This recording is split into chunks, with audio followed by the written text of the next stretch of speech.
सुबह के ठीक 11 बजे थे। केरल के एक पुलिस स्टेशन में सब कुछ सामान्य था। पुलिस कर्मी अपनी ड्यूटी कर रहे थे और कुछ रिपोर्ट दर्ज कर रहे थे, तो कुछ फाइलों में व्यस्त थे। लेकिन तभी एक शख्स अंदर आता है। उसके चेहरे पर कोई डर नहीं था, कोई घबराहट नहीं थी, और जो अगले पल उसने कहा, उसके सुनते ही पूरे पुलिस स्टेशन में सन्नाटा छा गया।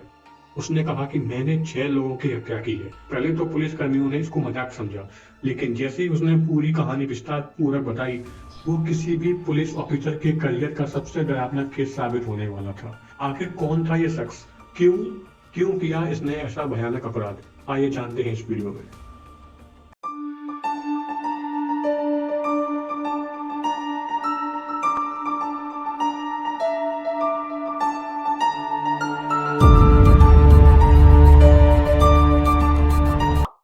इस लड़के का नाम है अफान, जो कि 23 साल का लड़का है और ये केरल के त्रिवंतपुरम में रहता है। फिलहाल इसकी जॉब चली गई थी तो ये बेरोजगार था। इसकी फैमिली में दादी सलमा बेबी, माँ सैमी, 13 वर्षीय भाई एहसान, चाचा लतीफ, चाची शाहिदा एंड फादर अब्दुल रहीम है। बताया जा रहा है कि इसकी एक गर्लफ्रेंड भी है जिसका नाम है फरसाना।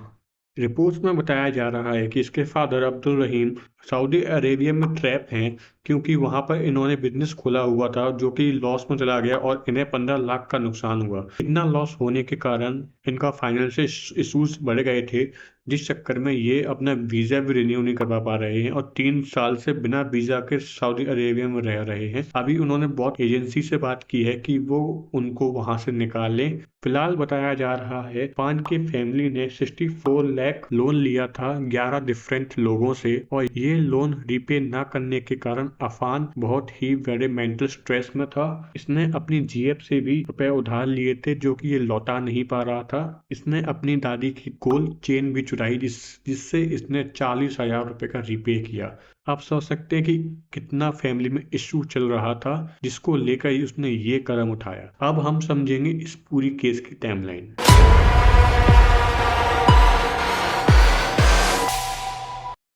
इस दर्दनाक केस की शुरुआत होती है 10:15 पर। अफान ने अपनी माँ से पैसे मांगे।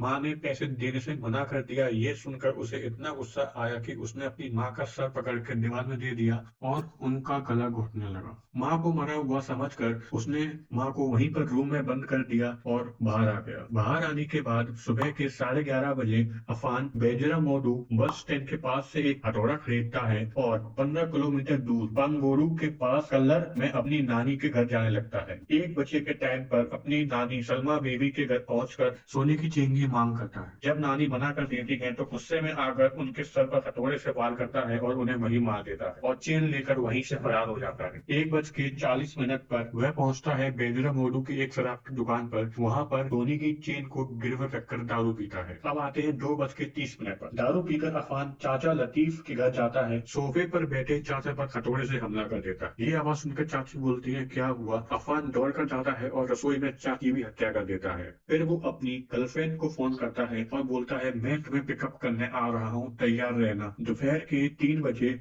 फरसाना अपने घर से निकलती है ट्यूशन जाने का बहाना बोलकर और अफान के साथ बाइक पर बैठ जाती है। 3:30 पर अफान उसे अपने घर ले जाता है और ऊपर वाले रूम में ले आकर उसकी भी हत्या कर देता है। 4:10 पर अफान ऑटो बुलाता है और अपने भाई को बेंजा मोडू के कुजी मंटी रेस्टोरेंट में ले जाने के लिए कहता है। 4:25 पर वो अपने भाई को रेस्टोरेंट से पिक कर लेता है और अपने घर में घुसते ही उसे भी जान से मार देता है। अपने भाई को जान से मारने के बाद उसे अपनी माँ के रूम से कुछ आवाज आती है। वो दौड़ कर जाता है और अपनी माँ के रूम में जाकर फिर से वार करता है, लगातार वार करता है। ये सुनिश्चित करता है कि वो जिंदा ना रहे। ये सब करने के बाद 5:30 बजे अफान शराब की दुकान पर जाता है। शराब में रेड पॉइजन मिलाकर पी जाता है। हथौड़े को सोफा पर रखकर खुद नहाने चला जाता है ताकि वो जितने भी दाग लगे हैं वो मिटा सके। नहाने के बाद शाम को 6 बजे अफान ऑटो बुलाकर पुलिस स्टेशन पहुंचता है, जहां पर वो अपना सारा गुनाह कन्फेस करता है।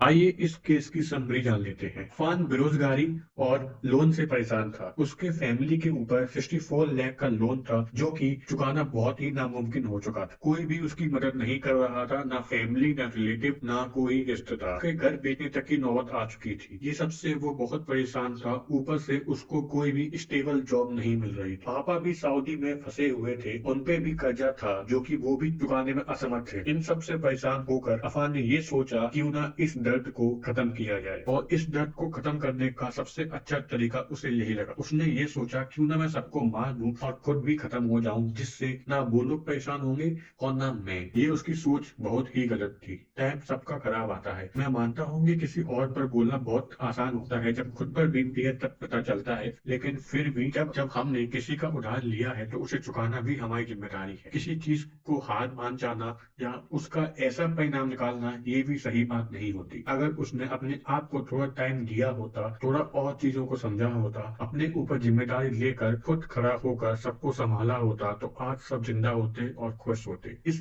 केस के लिए इतना ही। बहुत से सवाल अभी भी बाकी है, अभी भी केस अंडर गोइंग है। कि इसका कोई ऐसा अपडेट आता है जो मुझे आपको बताने के लिए जरूरी लगेगा तो या तो मैं कमेंट सेक्शन में बता दूंगा या फिर एक और सेपरेट वीडियो लेके आऊंगा। तब तक के लिए अपना ख्याल रखें, और कोई भी डिप्रेशन वाली बात हो तो अपने परिवार को जरूर बताएं, उनसे छुपाएं नहीं, उनकी हेल्प लें। धन्यवाद।